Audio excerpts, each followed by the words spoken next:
Baba always emphasizes on these three words: Janana, Manana and Chalna.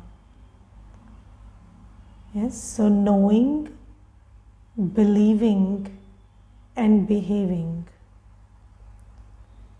Yes, and I was just thinking about, when we come to Baba, Baba tells us and we know because he tells us.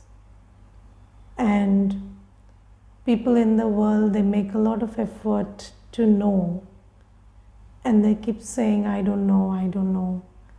And they keep making an effort to know. But when we come to Baba, we don't make an effort to know. Baba sits and makes us know everything. But does that knowing translate into believing? Because I know that I am a soul because Baba has told me. But do I believe I am a soul? Because if I am a soul, I must remember Baba. But I think there is a big gap between what we know and what we believe. Because now we are studying from the ocean of knowledge himself, so very easy to know. But have I made the effort to shift from this position of the one who knows to the one who believes? I'm not even talking about behave right now. Yes, do I even believe I am a soul? Because Baba tells us in the Murli every day that I give you many yuktis. And what is yukti? So, I give you many, many answers, many examples, many methods to arrive at this belief that you are a soul. But am I buying into those yuktis? Am I really, internalizing them to a point where I believe that I am a soul? And I was just thinking, that if somebody came to you and you're giving them a course and they just tell you, I don't believe I'm a soul, I don't think I'm a soul, then do you have enough faith in the fact that you are a soul that you can make them full of faith? So, if somebody is willing to listen, have you really internalized that, and do you know for sure, and is that a strong dharana? Because if that's not something you are totally believing, then the other person will keep asking questions, and they are not leaving, they are not telling you that I won't believe, but they are just asking questions. And then why do you get flustered with that? Why do you get irritated with that? Probably because you are not yourself convinced that you're a soul. And you just, because Baba told us, so I'll pass that on to somebody. But then, do I deeply believe that I am a soul?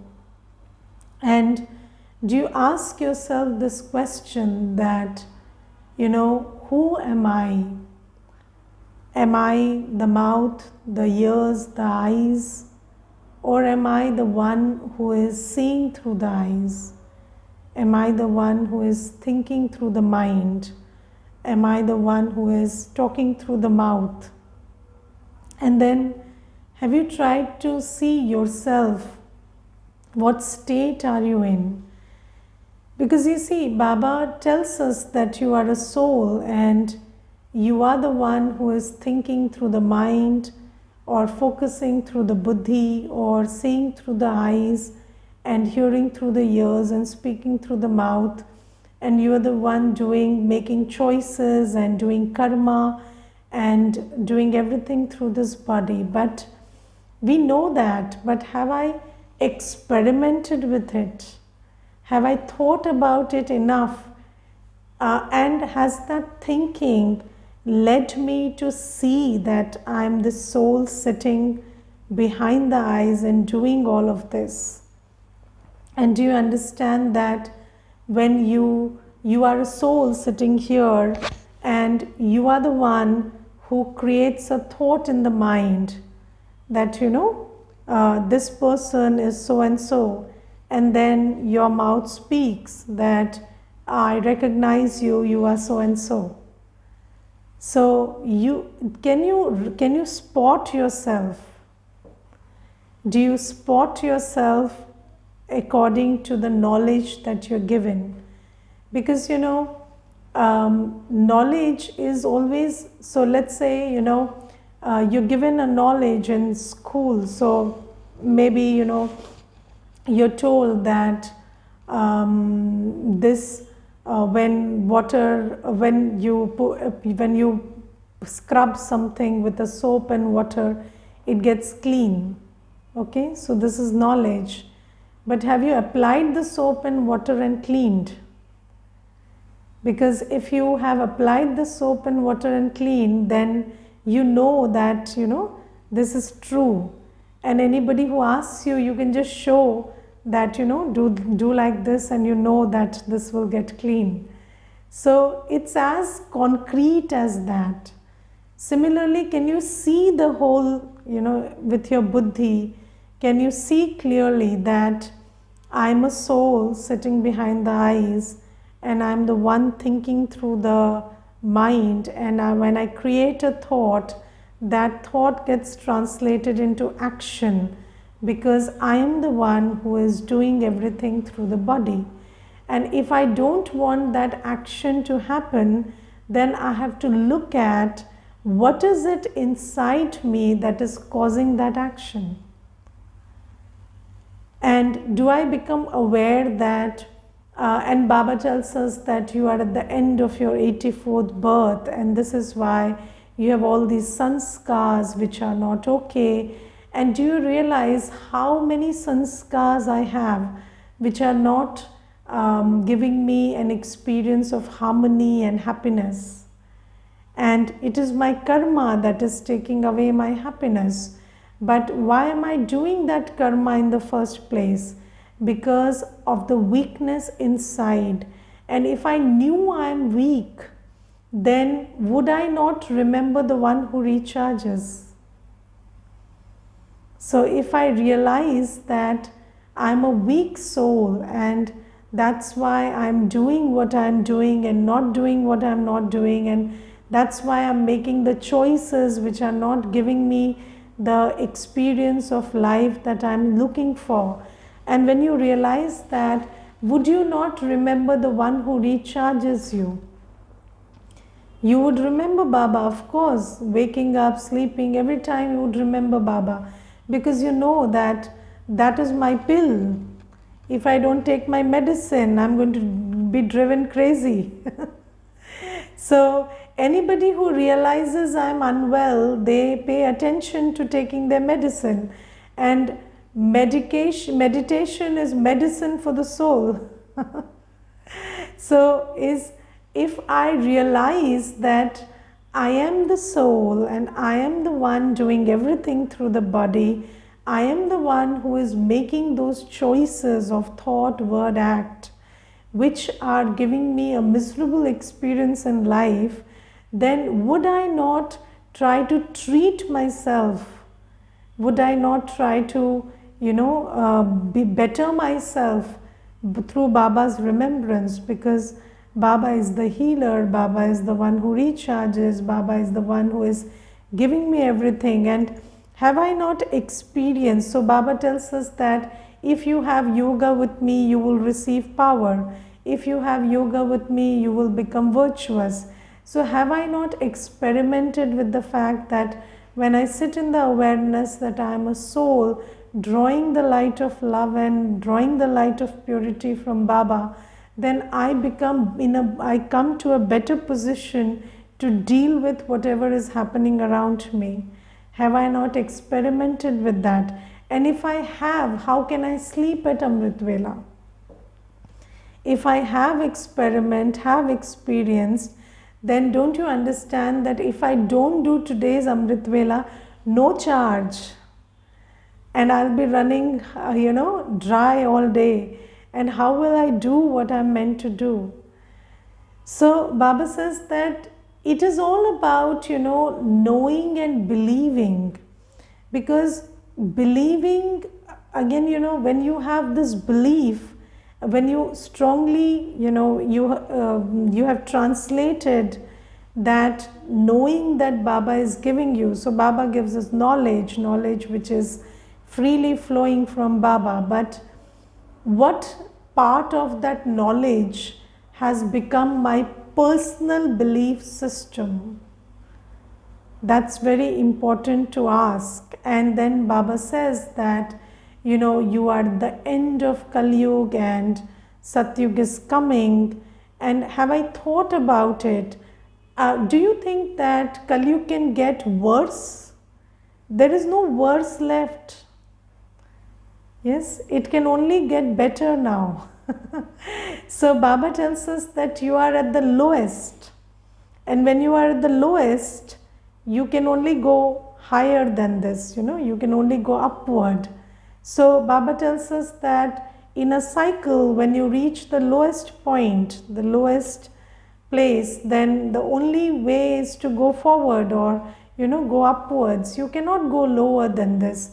So just ask yourself that when Baba tells us that this is the last yuga and after this there is no falling down further, you can only rise, and I have come because it's time for you to rise. So have I started believing that? Because if I believe that, then I would, start using the powers that Baba is giving me and start following Shrimad, because Baba is, all Shrimad is about packing up, wrapping up all that is and creating, doing karma and accumulating account for the new world. So what is Shrimad telling us? That finish the old accounts, withdraw your attention from the old and prepare for the new. But why am I not following Shrimad? Why am I not wrapping up? Why am I not interested in pack up? Because somewhere I don't believe that this is the time for the big shift. And you see that we hear so many things that Baba speaks in the Murli. We are practically seeing them happen. Yes, so like Baba says that, everything will be full of uncertainty and, from nature, from the government, from events outside, from your own, in the relationships, in the work you do, everything will be very uncertain. And am I not seeing that uncertainty? I'm certainly seeing that uncertainty. I'm seeing the signs of whatever Baba is telling me in the Murli. But have I come to that place where I strongly believe that this is the end and this is the new beginning, and if I have to go further, I have to lay the foundation of the new world through my new sanskars right now. And this is most important, because I think, most knowing has not translated into believing. So, we are listening to the Murli and we say Baba says this and Baba says that, but do I believe in that? And firstly, let me check how much I believe in the truths that Baba is telling. I am a soul and whatever I need has to come from Baba. So, I am a soul and my sustenance, my nourishment, whatever the soul needs has to come from Baba. There is no other source. So, there is nothing else in the world, in nature, in people, in places, in things that can replenish me. So, do I have that strong faith that only Baba is the one who can replenish me, or am I still living in that illusion? Because Baba tells us that you get everything from me, you cannot get anything from anyone now. But have I, is that a part of my belief system now? Or am I still living in the hope that someone or something out there in the old world exists which can fulfill me? Because if I believe that, then I will keep running after that one thing or one person who I still have hope with. Yes, and who I think can fulfill me. And I've still not understood that, no one or nothing can fulfill me, because I'm suffering from a spiritual problem, not from a physical need. All my problems are coming from a place of spiritual depletion. So have I thought about it? Baba always tells, churn the ocean of knowledge. Do vichar sagar manthan. Why does he say do vichar sagar manthan, or churn on what I am saying? Because only when you churn on it, it becomes your belief. Otherwise, it is always Baba says this, Baba says that, but do I believe it? I don't know.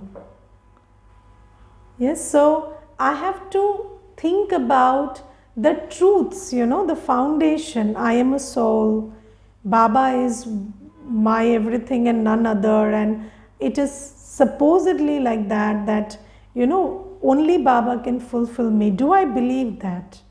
Do I believe that I am a depleted soul at the end of my 84 birth journey, and from here I can take sustenance from Baba, recharge myself and become eligible to go to Satyug? Or I still think that, Kali Yuga is going to continue and my Kali Yugi sanskars are important and I cannot do away with them. Or I believe that, the big shift is happening any time now. So let me be ready. Yes, have you seen those people who get dressed up only at the nick of time when they have to leave for work or the airport or something? And if you see them 5 minutes earlier, they would not choose to get dressed properly. Why? Because, they are so fixated with this idea that I have to get ready only on time. So do I understand that it is time now and I must get ready, or have I got my whole sense of time wrong, and I think that, there's still a lot of time left, and Baba is just being an anxious parent telling you to get ready all the time, and it's not like we have to get ready right now. So have you seen with anxious parents, they keep saying, and then the child knows that my parent is suffering from anxiety, so I don't have to get ready when he asks me to. So do I understand? Have I processed all of what Baba is telling me, and have I come to a place where I agree with him? Has the truth become my belief? Because the truth is the truth, but until it becomes my belief, it doesn't translate into shift in behavior. So the truth is the truth, and there is a reason why the truth, Baba has come and he is sharing the truth, because it is time that we knew the truth, believed in the truth, and shifted our behavior. But do I do that? That's a very big question, because I think today in the Murli, when Baba says that some children don't have accurate yoga, and that's why you're not able to become a spiritual guide.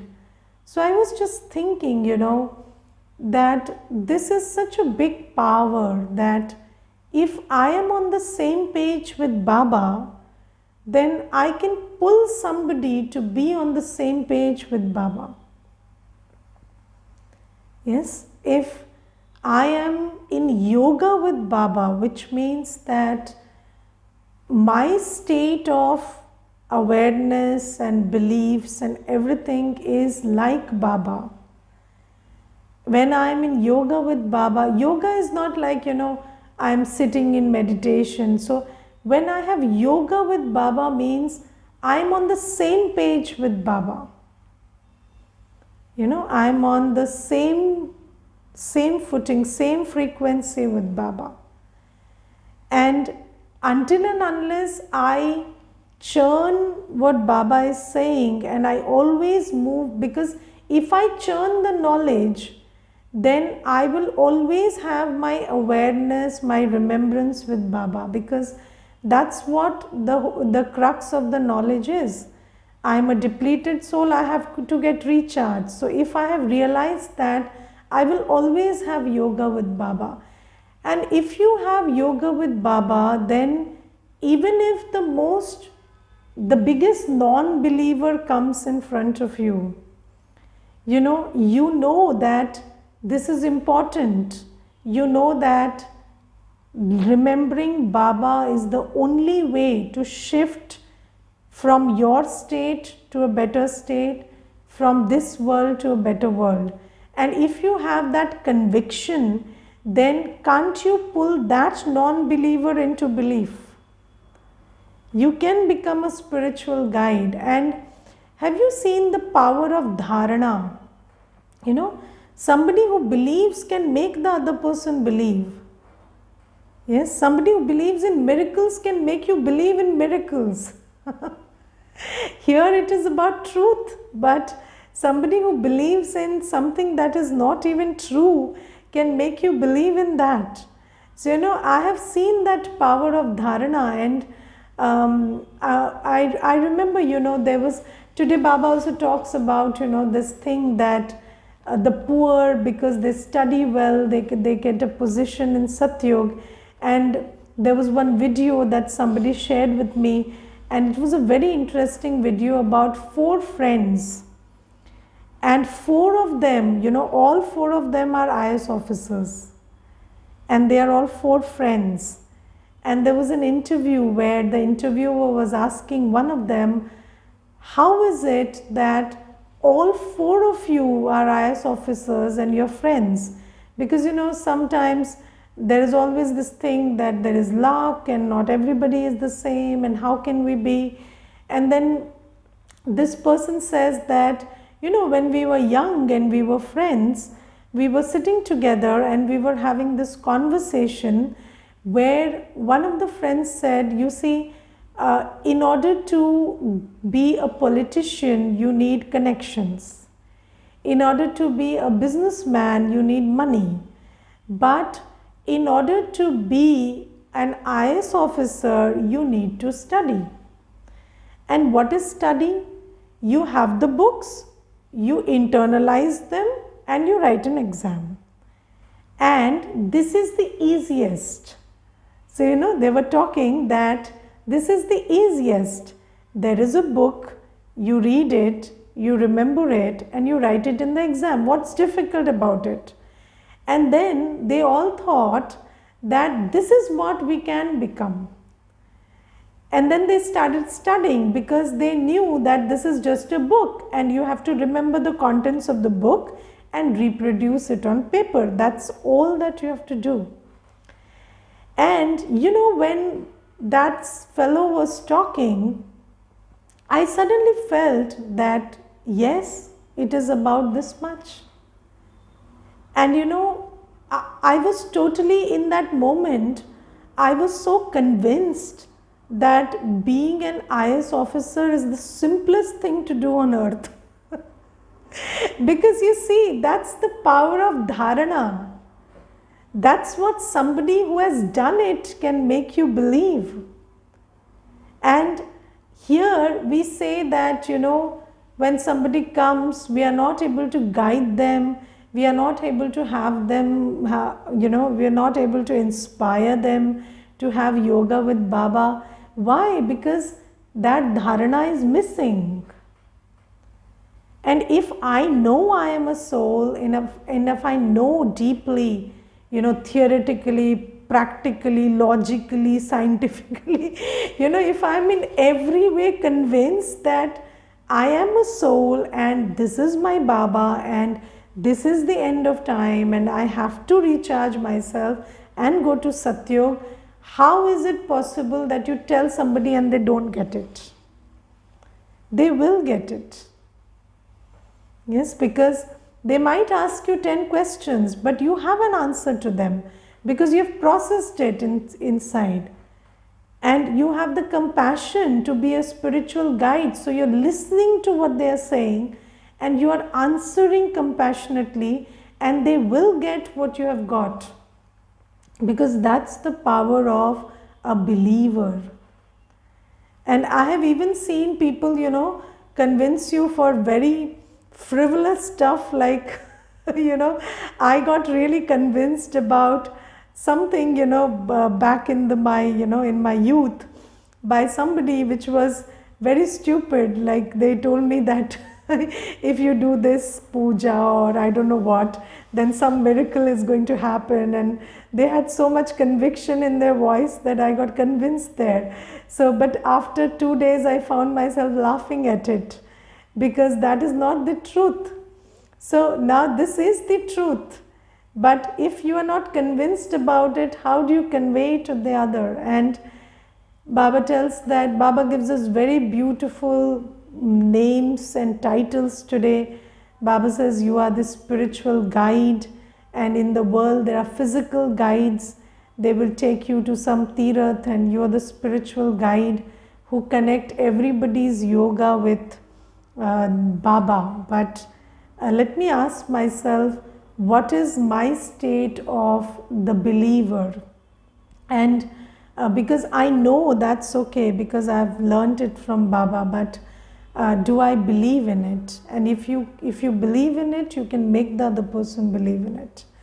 And the second thing is behave. So, I think, when you believe in what Baba says, then you receive a lot of power, because there is a lot of strength in knowledge. And I think, when you churn on knowledge and when you remember Baba, then your swaman, your self-esteem rises very highly. So when you listen to the Murli and when you remember Baba, then your self-esteem is very high, and Gyan and Yog per se can elevate your self-esteem like anything. But the thing is, if there is no integrity between your belief and behavior, then you end up losing that self-esteem. Yes, so because there is, in between this believing and behaving, there comes Maya.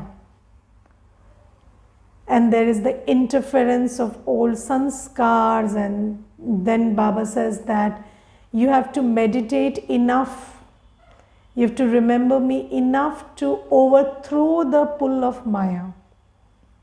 Yes, so Baba tells us that once you start fully being convinced about what I say and you want to put it into practice, then there'll be a lot of resistance from Maya.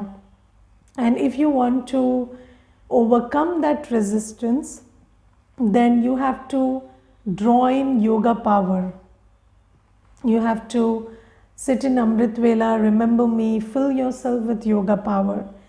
And I told you in one of the sessions that you need at least 3.5 hours of yoga one day, per day, to not be defeated by Maya. So, at least not doing something which is depleting your energy. I'm not talking about accumulating energy, But just to stay the way you are today, if you want to be in the same state tomorrow, then you have to have 3.5 hours of yoga. Because if that's not there, then Maya will deplete you to that extent until tomorrow. And we are depleting second by second, unless you are unaware. So you are getting depleted second by second. So Baba says that you need yoga to discern Maya and overcome the power of Maya. And if you don't do enough for yourself, so if you don't pay attention to yoga, if you don't pay attention to purity, if you don't pay attention to churning on Murli, then what will happen is you will know a lot, believe in a lot, but not behave accordingly. And then what happens when you don't have integrity between what you believe and what you behave, you lose your self-esteem. Then you start feeling like, oh, I'm a Brahmin and I'm taking so much from Baba, but I'm good for nothing. And then when Baba says you want to be a king, you look the other way. I king, no, I'm not here even to become a king. I'm not even contesting, because all that self-esteem is lost. And when you listen to Baba talking about being a king in Satyug, you don't even think about it, because all that self-esteem is lost. So it sounds like you will say, okay, it is very bizarre that we are talking about kings and this and that, and it will be good if we could just manage ourselves in this birth. But why don't you have the self-esteem to think that you would be a king? Because that self-esteem is lost between what you believe and how you behave.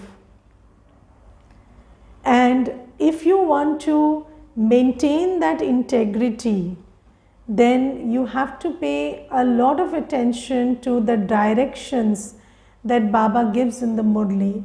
The directions related especially to yoga, and then the directions related to purity, and the direction related to how you have to keep churning on knowledge and other stuff.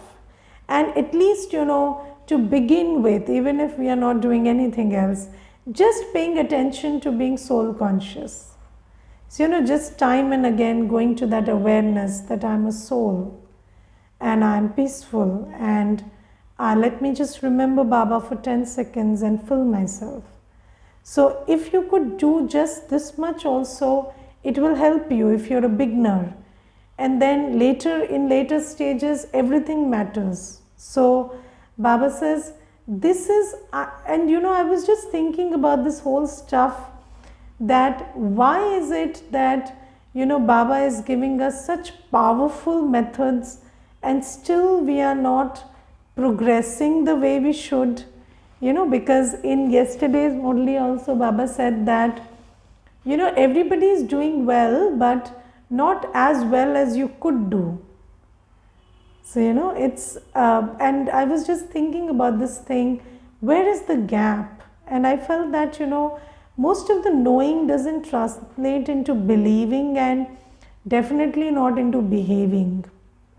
And if I believe that I have to settle accounts, and in my behavior I'm increasing the accounts because I am very driven by ego and I am just picking a fight with everybody I get to pick a fight with, so then I will lose my self-esteem, right? Next time I sit and say I have to go home, then somebody tells you, no, but you are making every effort to just stay here. You are not planning to go home because you are picking fights all day. And why are you doing that? If you are on your way to pack up, then why are you doing that? So, this whole thing, knowing, believing and behaving, is very important, and we must pay attention to that. And in today's Murli, Baba says sweetness is a sign of greatness. And what is sweetness? So, these days people, so even, science tells you that when you eat something sweet, there are happy hormones releasing in the body. So, and that same science tells you that if you eat sweet, then you are getting diabetic. So, everything that is spiritual is confused to be physical, and it's not eating a sweet that makes you happy. It's being sweet that makes you happy.